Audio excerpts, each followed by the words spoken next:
রাতের অন্ধকারে ডুবে থাকা একটা স্কুলের করিডোর। ম্লান আলোয় জ্বলজ্বল করা টিউব লাইটের ফাঁকা রশ্মিতে ধুলোর কণা ভেসে বেড়াচ্ছে। এক ছাত্র একা হাঁটছে, হাতে ছোট একটি টর্চ, যেটা বারবার নিভে যেতে চাইছে। সে যখন ক্লাসরুমগুলোর পাশ দিয়ে যায়, প্রতিটি দরজা নিজে থেকেই কড় করে খুলে যায়। ফাঁকা ঘরগুলো থেকে ফিসফিস করা শব্দ ভেসে আসে। করিডোরের শেষে দাঁড়িয়ে আছে একটি ছায়ামূর্তি, লম্বা, সরু, মুখটা সম্পূর্ণ ঝাপসা।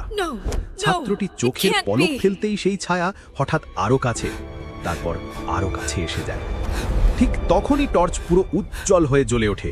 দেখা যায় দেয়াল ভেদ করে অসংখ্য ফ্যাকাশে হাত বেরিয়ে এসে ছাত্রটির দিকে বাড়িয়ে দিচ্ছে। ঝাপসা মুখটা নিঃশব্দ চিৎকারে বিকৃত হয়ে ওঠে, আর পর্দা ধীরে ধীরে কালো হয়ে যায়।